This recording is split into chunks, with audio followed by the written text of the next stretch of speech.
Our film begins in the past atop a distant mountain, where we see Narlin and his wife Aniska fleeing from a group of terrifying goblins in the middle of a dangerous snowstorm in a dog-drawn sled. We learn these goblins are devoted followers of an evil shape-shifting monster named Foss. At that moment, we see Foss, whose terrifying spider-like appearance is filled with malice and hatred, as he orders his followers, whose souls he has stolen and who are now under his control, to search everywhere for Narlin and Aniska. Amid the charged atmosphere and the goblins chasing them, Narlin tries to lighten the tension a bit and suggests a name for the baby to Aniska, saying, "What do you think of Strawberry?" She refuses and tells him, "I'm pregnant, not buying a cat." Narlin continues with full confidence as if performing a talent show act and says, "What about Fluffy?" Suddenly, Foss appears before them in a terrifying manner, and Aniska tries to eliminate him with a magic spell, releasing harmony orbs at him. But Foss is unaffected and deflects the attack on her with a wave of dark magic. At that moment, Aniska tries to protect herself with a powerful magic shield, but Foss's attack proves stronger than any shield and drains her power until she faints. At that point, Narlin steps in and starts playing his violin, and the moment the notes ring out, Foss is affected by the power of the melody and starts weakening and disappears.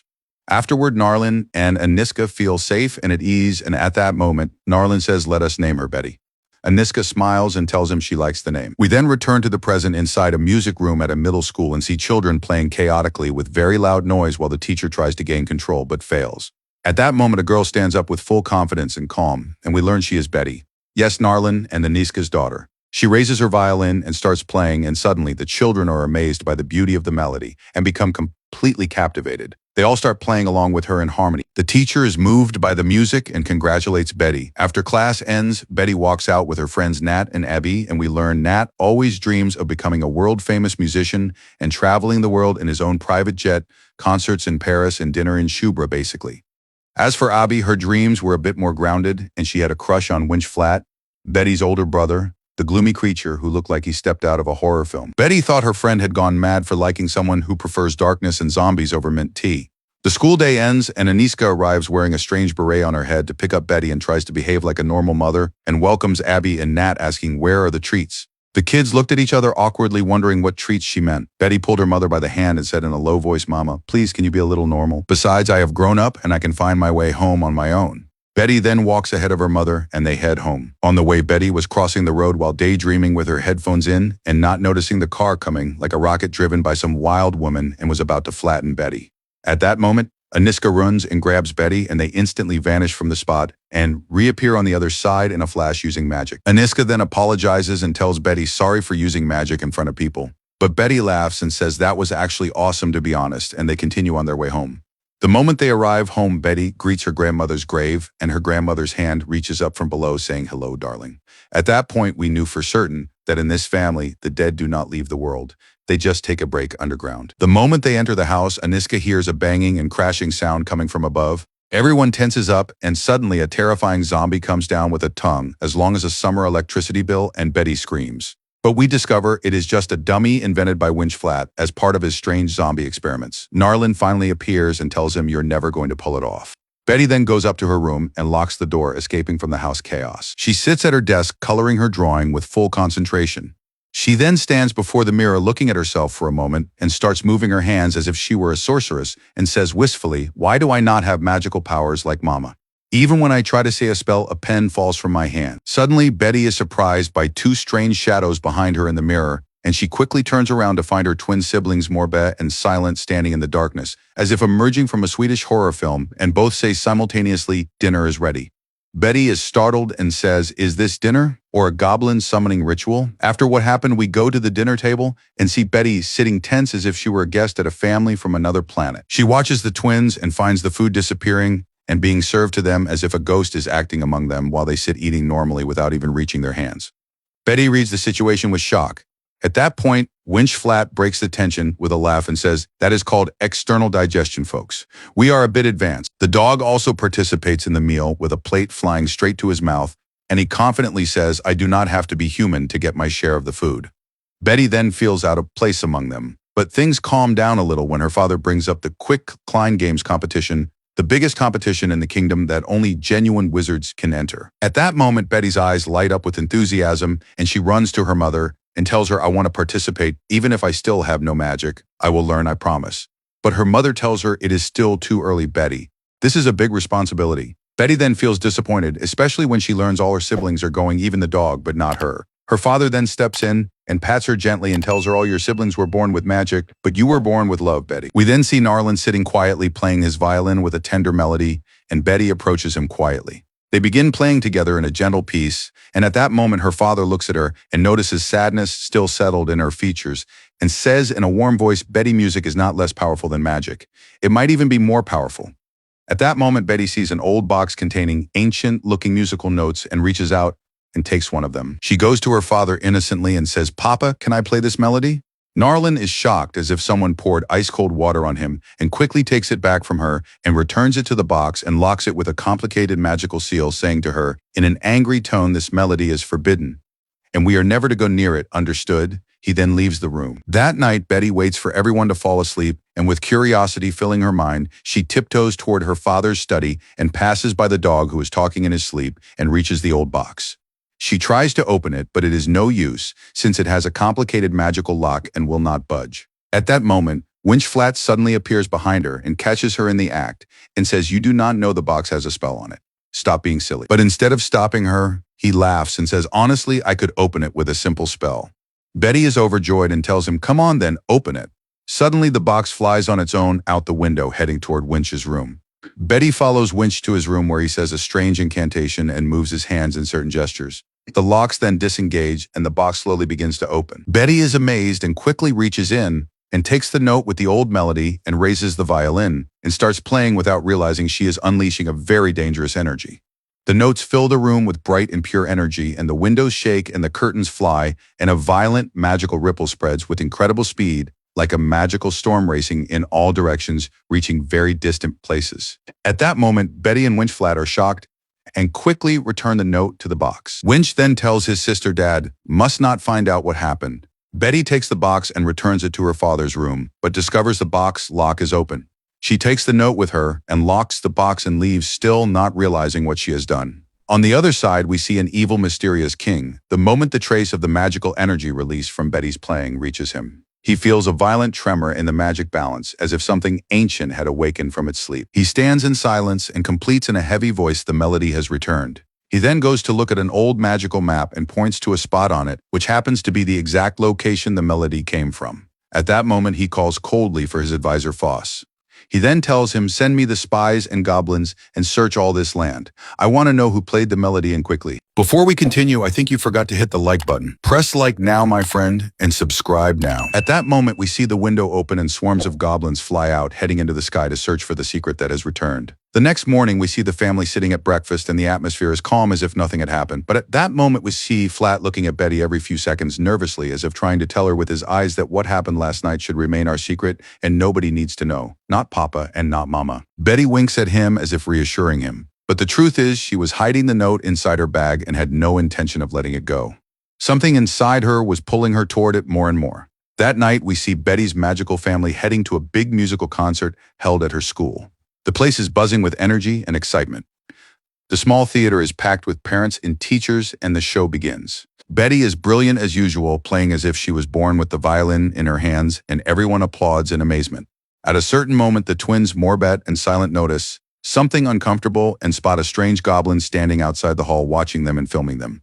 They immediately move and come out of the hall and prepare themselves for anything that might happen. At that moment, Aniska notices their absence and sends their brother to check on them. The moment the goblin sees Winchflat, it produces a magical bow and aims it at him. At that same instant inside the hall, Betty stops her usual playing and announces to everyone's astonishment, this piece is from my family's homeland. Her father and mother are shocked and try to stop her, but Narlin shakes his head and quietly tells Aniska let her play. Betty then starts playing the old melody, and when the notes spread through the place, her siblings suddenly lose their magical powers, and the goblin outside also drops its bow and cannot use it. The moment Betty finishes playing, the magical power returns to them. At that point, the dog attacks the goblin and their mother appears, and the goblin suddenly vanishes as if it had never existed. The moment they return home, Aniska takes Betty aside to help her understand her mistake and tells her, how could you do that? You stole the melody. But Betty is very upset and says, I just want to understand what the story of this melody is and why it is hidden from me. At that moment, the great secret starts coming to light, and Aniska sighs as if carrying the weight of the world and says, listen to me carefully, Betty. Long ago, there was a terrible war between the Sahara people and others called the Cliff. The Sahara had the most powerful spells, and the cliff had something that made even the most powerful wizard terrified, and that was music. Not just beautiful music, this was music that could break any spell as if it were nothing.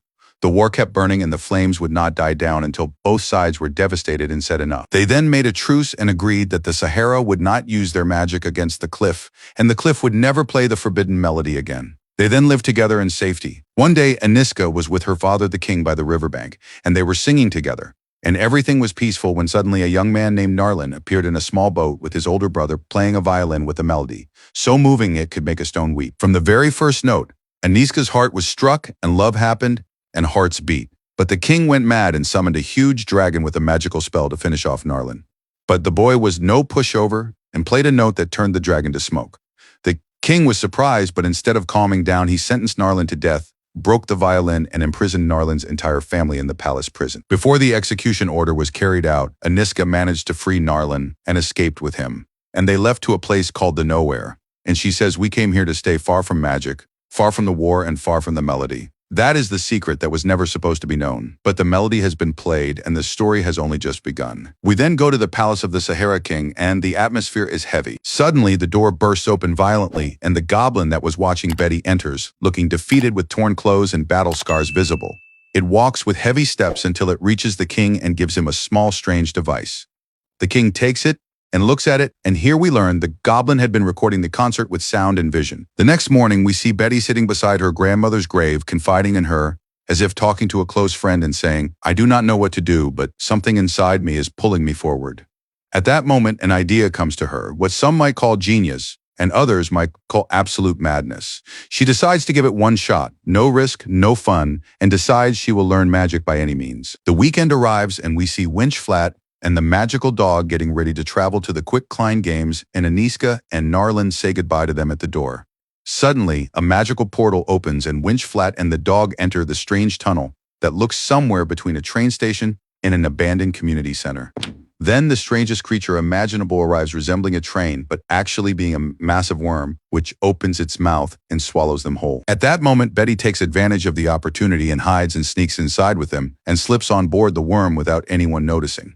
After a while, they arrive and the worm sneezes and flings them all into a place as frozen as an open freezer.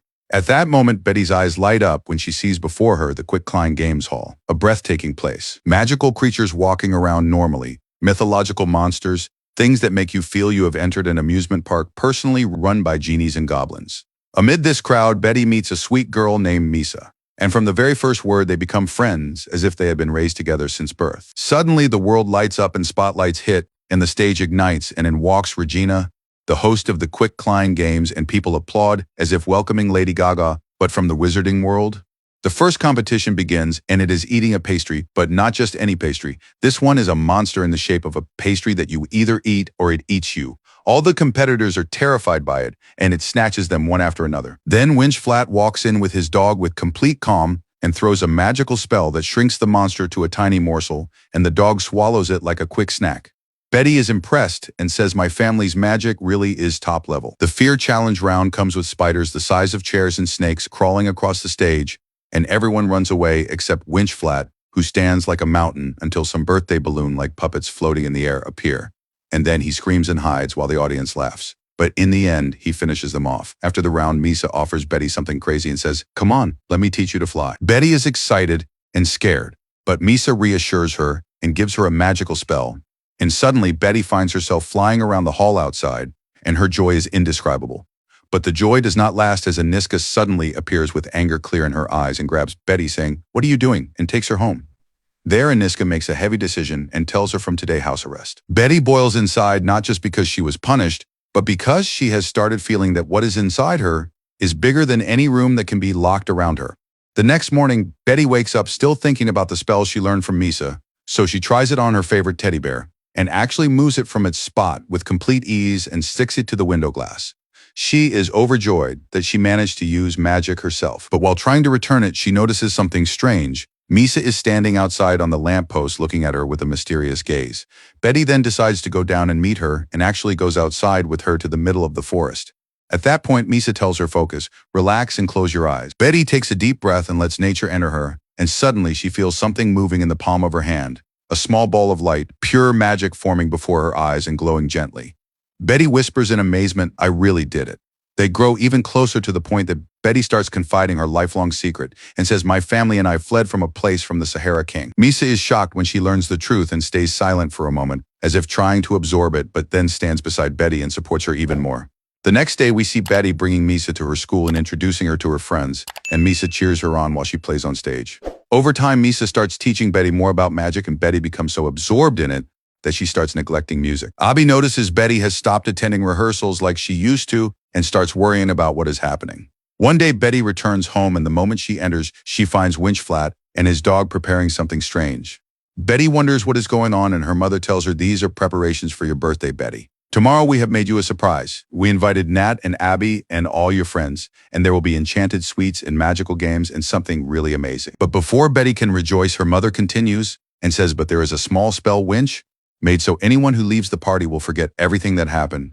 None of your friends can remember this magic."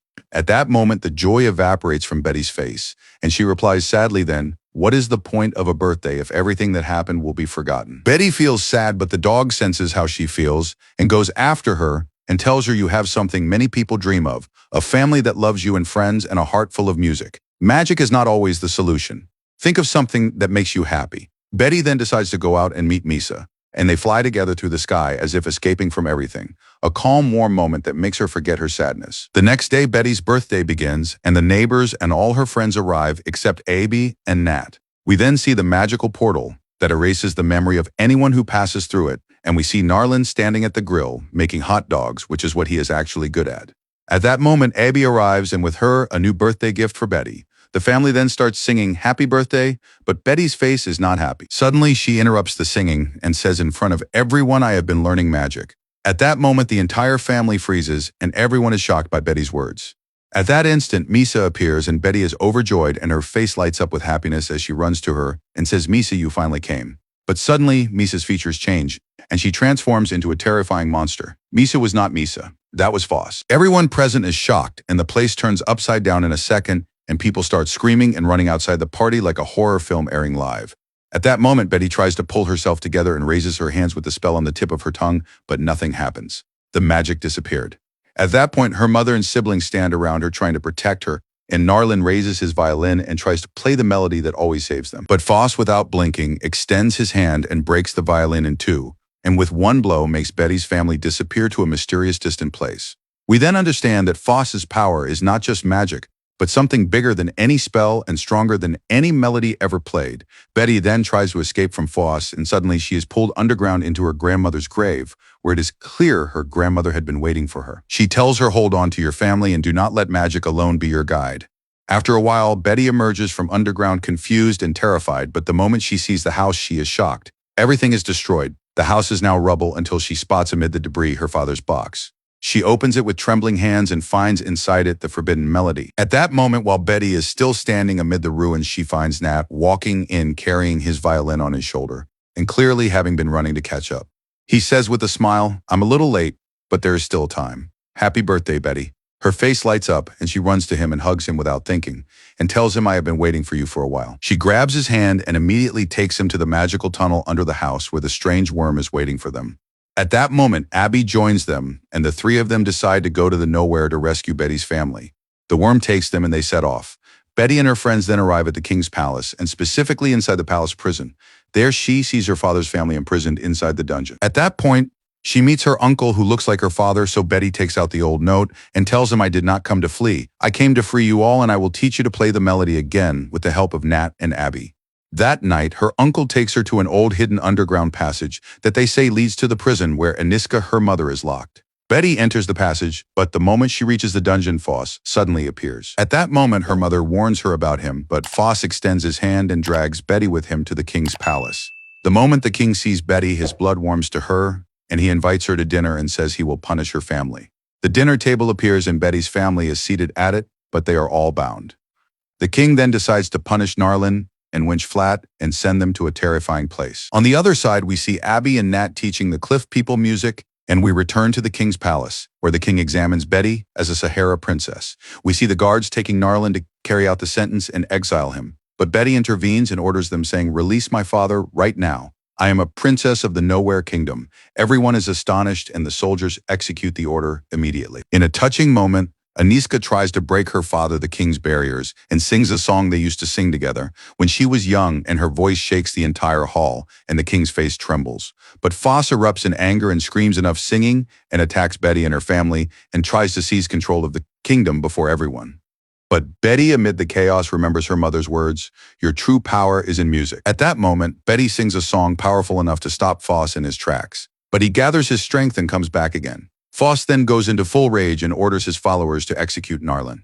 At that moment, Winchflat intervenes and eliminates one of Foss's goblin followers with a magical spell.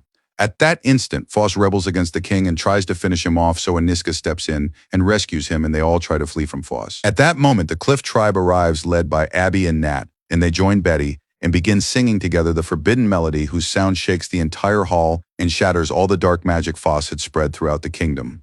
Foss then transforms into a small spider that Betty can easily imprison. The evil is gone, and the kingdom returns to the light, and everyone celebrates the end of the nightmare, and a new era of peace begins. Betty returns home with her family, and they hold a second birthday party, but this time without a memory-erasing spell and without secrets, and they all live together in peace and safety, with the magic of music remaining forever in Betty's heart. Don't forget to subscribe to the channel and activate the notification bell to receive the latest videos.